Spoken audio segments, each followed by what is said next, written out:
செய்திகளுக்கு வரவேற்கிறோம். தமிழகம், இந்தியா, சர்வதேசம், வணிகம், விளையாட்டு போன்றவற்றில் முக்கிய நிகழ்வுகளை பார்க்க இருக்கிறோம். முதலில் தமிழகத்தின் முக்கிய செய்திகளை பார்க்கலாம். சென்னை விமான நிலைய பன்னாட்டு முனையத்தில் உள்ள மேற்கூரை திடீரென சரிந்து விழுந்தது. புறப்பாடு பகுதியில் நிகழ்ந்த இந்த விபத்தில் யாருக்கும் காயம் ஏற்படவில்லை. உள்நாட்டு முனையத்தில் ஏற்கனவே 2 முறை மேற்கூரை சரிந்து விபத்து ஏற்பட்டுள்ளது. மேலும் உள்நாட்டு முனையத்தில் மழைநீர் புகுந்து பாதிப்பும் ஏற்பட்டுள்ளது.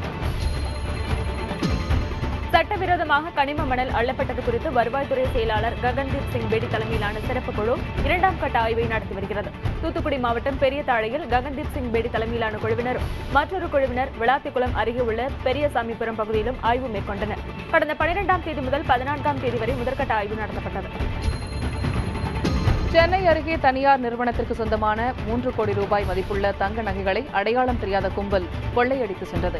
ஒசூரைச் சேர்ந்த தனியார் நிறுவன ஊழியர்கள் சென்னை செல்லும் வழியில் ஸ்ரீபெரும்புதூர் அருகே உள்ள மாம்பாக்கத்தில் காரை நிறுத்திவிட்டு உணவருந்த சென்றுள்ளனர். அப்போது அங்கு வந்த அடையாளம் தெரியாத கும்பல் வாகனத்துடன் 3 கோடி ரூபாய் மதிப்புடைய தங்க நகைகளை கொள்ளையடித்து சென்றது. கும்பகோணம் அருகே பாசன மற்றும் வடிகால் வாய்க்கால்கள் தூர்வாரப்படாததால் தண்ணீர் புகுந்து விளைநிலங்கள் பாதிக்கப்பட்டுள்ளன. கடந்த 3 ஆண்டுகளாக இந்த வாய்க்கால்கள் தூர்வாரப்படாததால் காட்டாமணக்கு செடிகள் மண்டியுள்ளன. இதனால் வேலூர், ஆரலூர் கிராம பகுதியில் சம்பா சாகுபடி செய்ய முடியாத நிலை ஏற்பட்டிருப்பதாக விவசாயிகள் புகார் தெரிவித்துள்ளனர். மெட்ராஸ் கஃபே திரைப்படத்தை தமிழகத்தில் திரையிடுவது குறித்து மத்திய மாநில திரைப்பட சான்றிதழ் துறையும் தமிழக காவல்துறை தலைவரும் வரும் 21ஆம் தேதிக்குள் பதிலளிக்குமாறு சென்னை உயர்நீதிமன்ற மதுரை கிளை உத்தரவிட்டுள்ளது. மெட்ராஸ் கஃபே திரைப்படத்தில் விடுதலை புலிகள் அமைப்பு குறித்து தவறாக சித்தரிக்கப்பட்டுள்ளதாக கூறி வழக்கறிஞர் ஸ்டாலின் தாக்கல் செய்த மனுவை விசாரித்த நீதிபதிகள் இந்த உத்தரவை பிறப்பித்துள்ளனர். இலங்கை கடற்படையினரால் சிறைபிடிக்கப்பட்ட தமிழக மற்றும் புதுச்சேரி மீனவர்களை உடனடியாக விடுதலை செய்ய வலியுறுத்தி நாகையில் திமுக சார்பில் ஆர்ப்பாட்டம் நடைபெற்றது.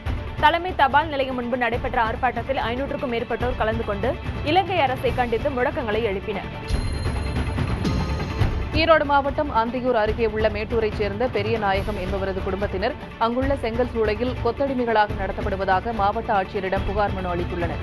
வாங்கிய கடனில் ஒரு பகுதியை திருப்பிக் கொடுத்துவிட்ட பின்னரும் மீண்டும் முழு தொகையை வழங்க வேண்டுமென தங்களை செங்கல் சூளை உரிமையாளர் நடராஜன் மிரட்டி வருவதாக அந்த மனுவில் தெரிவித்துள்ளனர். நாமக்கல் மாவட்டத்தில் ரியல் எஸ்டேட் என்ற பெயரில் ஆன்லைன் லாட்டரி நடத்தி மோசடி செய்த 3 பேரை காவல்துறையினர் கைது செய்தனர். இந்த புகார் தொடர்பாக ஒட்டன்மெத்தை கொளத்தூர் பாளையத்தார் தோட்டம் பகுதியில் உள்ள வீட்டில் சோதனை நடத்திய போலீசார் குணசேகரன், அவரது மனைவி ராஜேஸ்வரி, லோகநாதன் ஆகிய 3 பேரையும் கைது செய்தனர். அவர்களிடம் இருந்த 32 லட்சம் ரூபாய், லேப்டாப்கள் மற்றும் செல்போன்கள் பறிமுதல் செய்யப்பட்டன. நீலகிரி மாவட்டம் உதகையில் படுகர் நல சங்கத்திற்கு தேர்தல் நடத்துவதில் ஏற்பட்ட பிரச்சினையை அடுத்து ஊர்வலமாக சென்ற 400க்கும் மேற்பட்டோர் கைது செய்யப்பட்டனர். திமுகவைச் சேர்ந்த முன்னாள் சட்டமன்ற உறுப்பினர் தலைமையிலான குழு சென்னை உயர்நீதிமன்றத்தில் முறையிட்டு தேர்தல் நடத்த அனுமதி பெற்றது. தேர்தல் தேதியை அறிவிப்பதற்காக சங்க கட்டடம் நோக்கி சென்றபோது போலீசார் அவர்களை கைது செய்தனர். சென்னையில் வீட்டில் தனியாக இருந்த மூதாட்டியை மிரட்டி அடையாளம் தெரியாத நபர் நகை மற்றும் பணம் கொள்ளையடித்து சென்றார். அண்ணா நகர் ஜே பிளாக்கில் தனியாக வசித்து வரும் ராஜேஸ்வரி வீட்டில் தனியாக இருந்தபோது அந்த நபர் கத்தியை காட்டி மிரட்டி 14 சவரன் நகை மற்றும் 6000 ரூபாய் ரொக்க பணத்தை கொள்ளையடித்துள்ளார். இதுவரை தமிழக நிகழ்வுகளை பார்த்தோம். இனி தேசிய அளவிலான முக்கிய செய்திகளை பார்க்கலாம். உணவு பாதுகாப்பு மசோதா மீது நாடாளுமன்ற மக்களவையில் இன்று விவாதம் நடைபெறவுள்ளது. மசோதாவை நிறைவேற்றுவதில் தீவிரம் காட்டி வரும் மத்திய அரசு அதற்கு ஆதரவு தருமாறு முலாயம் சிங் யாதவிடம் கோரியுள்ளது. பகுஜன் சமாஜ் கட்சித் தலைவர் மாயாவதி ஏற்கனவே இந்த மசோதாவுக்கு ஆதரவு தெரிவித்துள்ளார். நிலக்கரி சுரங்க ஒதுக்கீடு முறைகேடு தொடர்பான ஆவணங்கள் காணாமல் போனது குறித்து உச்சநீதிமன்றத்தில் முறையிட சிபிஐ முடிவு செய்துள்ளது.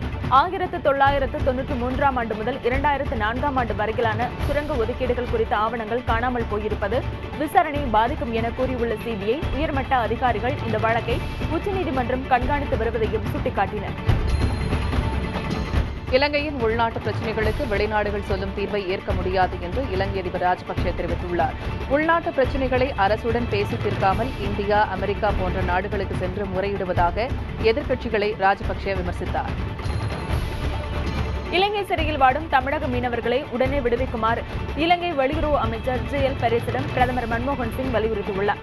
டெல்லியில் பிரதமர் மன்மோகன் சிங்கை நேரில் சந்தித்த பெரிஸ் இலங்கையில் நடைபெறவுள்ள காமன்வெல்த் மாநாட்டில் பங்கேற்க அழைப்பு விடுத்தார். அப்போது இலங்கையில் மாகாண தேர்தல் சுதந்திரமாகவும் நேர்மையாகவும் நடத்தப்படும் என்று பிரதமரிடம் அவர் உறுதியளித்தார்.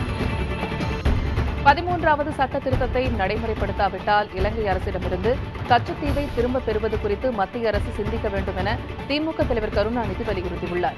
கச்சத்தீவு ஒப்பந்தமே செல்லாது என கூறி உச்சநீதிமன்றத்தில் தாம் வழக்கு தொடர்ந்திருப்பதை சுட்டிக்காட்டியுள்ள அவர், அதனை திரும்ப ஒப்படைக்க முடியாது என கூறும் இலங்கை அமைச்சர் பெரிஸுக்கு உச்சநீதிமன்றம் நல்ல பதிலளிக்கும் என நம்புவதாகவும் தெரிவித்துள்ளார்.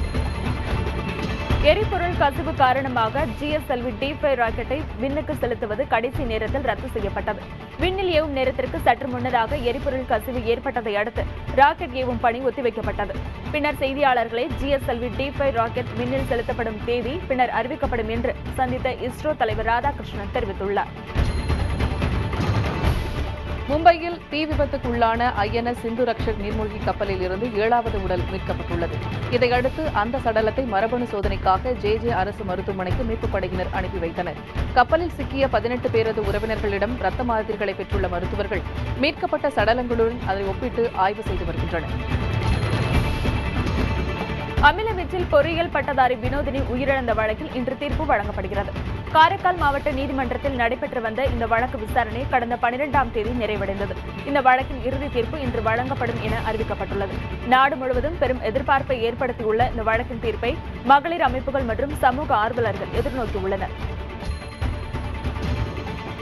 குற்ற வழக்குகளில் தொடர்புடையவர்கள் தேர்தலில் போட்டியிட தடை விதிக்கக் கோரி உச்சநீதிமன்றத்தில் தேர்தல் ஆணையம் பிரமாண பத்திரம் தாக்கல் செய்துள்ளது.